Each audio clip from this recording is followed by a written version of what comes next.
Hey, wrestling fans. My name is Brian Crazy, and you are watching the F brand of wrestling and entertainment here on YouTube.com. I am back with my review of the longest running weekly episodic television show in history. That's right, Monday Night Raw for June 4th, 2012. Monday Night Raw emanating from the Belo Center in Greenville, South Carolina tonight.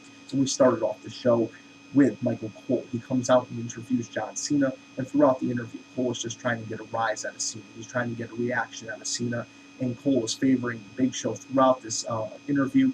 And Cena discusses No Way Out, the Big Show, and John Laurinaitis. Out comes John Laurinaitis and says Cena can pick any opponent that he wants tonight, except himself, who is now retired from the wrestling business after the match at the previous pay-per-view, and the Big Show. With his new contract, he only is working selected dates. This evolves into John Cena basically picking Michael Cole. Michael Cole stuck his foot in his mouth when, he went on trying to get this rise out of Cena interview just a short time before, and John Cena picks Cole as his opponent. Then we go into the first match of the night. This is a rematch from Friday Night SmackDown, Sheamus against Dolph Ziggler. This was a great match. This was even better than the match we saw on Friday Night SmackDown. Sheamus is victorious and picked up the win over Dolph Ziggler. Sheamus is leaving the ringside area. He's heading up the ramp, and he's attacked by the number one contender for the World Heavyweight title and his personal ring announcer, Alberto Del Rio and Ricardo Rodriguez, attack Sheamus, and they end up laying him out, and then Alberto Del Rio locks in the cross armbar to end this segment. Then we go into Sin Cara versus Unico. Now, this is a great match, don't get me wrong. A lot of back and forth action. There's a lot of fans out there that are, having some issues with Sin Cara. They like to call him Botch Cara. They like to say he botches a lot of moves. He is used to a different style of wrestling. Down in Mexico, they wrestle to one side of the body, and here in the States, they wrestle to another side of the body. And also, another thing, these are human bodies. There's physics in play. And not every move is going to come off exactly the way we want to see it. It doesn't mean it's exactly a botch. It just means it's not the way we wanted to see it. It's just not exactly executed.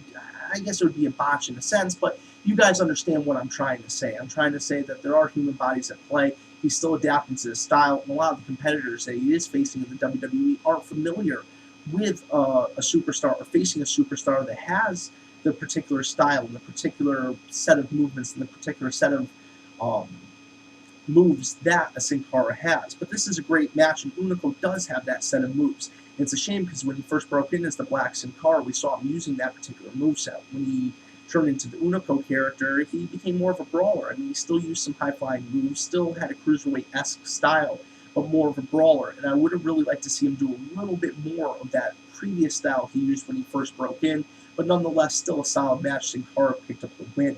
Then we go into Ryback versus two local wrestlers, Stan Stansky and Arthur Rosenberg. Not much to talk about here except for Ryback was completely dominant tonight. He decimated and dominated these two superstars.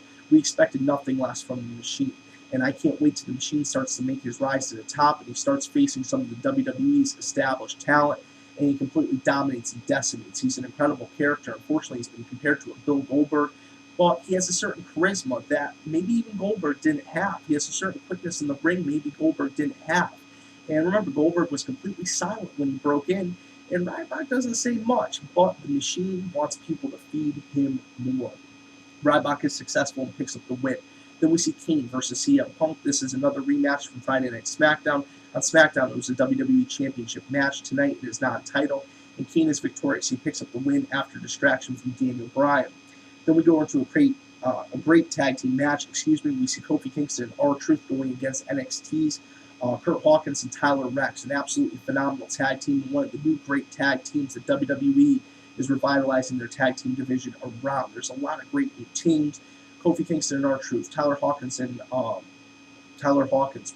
Tyler Rex and Kurt Hawkins, Unico and Camacho, Epico and Primo, the Usos, the list just goes on and on. Tyson Kidd and Justin Gabriel. I mean, there's so many great tag teams that are up and coming right now in the WWE. But Kofi Kingston and R-Truth are successful. They pick up the win over Rex and Hawkins. Then we go into the main event.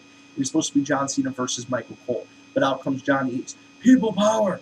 And he changes it up a little bit. John Cena has to go through Lord Tensai first, and if he can defeat Lord Tensai, then he gets to face Michael Cole in the no disqualification match. He is successful. He makes it through Lord Tensai, and then he gets to that no disqualification match. But during this match, he's doing a lot of the same things he was doing in the match against John Laurinaitis at the pay-per-view, which almost cost him the match when the Big Show came out, and actually did end up costing the match, quite frankly. And tonight, it almost happened yet again. Tensai came back out, hit the Baldo bomb. It looked like John Cena was going to lose. Cole went scurrying like a little rat. I kid you not. He was like, and 1, 2, kicks out. John Cena does get the upper hand, ends up hitting AA. Both of them completely covered in JR's hot barbecue sauce. And I guess he put out Michael Cole's fire with the fire extinguisher. I mean, it was an interesting night on Raw. Only a couple weeks remain to the No Way Out pay-per-view. It was a solid show. I did enjoy it. I'm sure there's some fans out there that didn't. But you can't please everybody. If they tried to please, the 3 or 4% of the entire wrestling universe that's, represented in the IWC, then they wouldn't be appealing to their core demographic. That wouldn't make much sense in the business. But we can be vocal. We can try to say our opinions, and if our opinions are logical, if they make sense, then maybe somebody will listen. But if you're just, spewing profanities and you can't even put together a logical argument, then who's going to listen to you? I'm sure you guys understand what I mean. And thank you for watching this video. Thank you for being loyal fans and subscribers of the FM brand of wrestling and entertainment here on YouTube.com. And the best thing you can do is leave your comments below. You got to hear some of my thoughts. Now I want to hear yours. And in future weeks, I really hope that the Divas division is featured on Monday Night Raw again. It's been several weeks. And I don't even think we got a Divas match on SmackDown. I know Divas action on Superstars this week. But unfortunately, to the core WWE universe, they're not pushing these 2 shows on Raw or SmackDown. So there's a lot of people that are missing out on Superstars. They're not familiar with this, a webcast now. It would be great, even if it's migrated to a television station before the network. It would help gain exposure for a lot of these superstars that are actually busting their ass and putting on a damn good hour show and a solid hour of wrestling. There's not a lot of storylines. It's mostly wrestling. So if you guys aren't familiar with Superstars, check it out. It's an excellent show. And guys, have a great night. Can't wait to hear your feedback. I'll catch you a little bit later.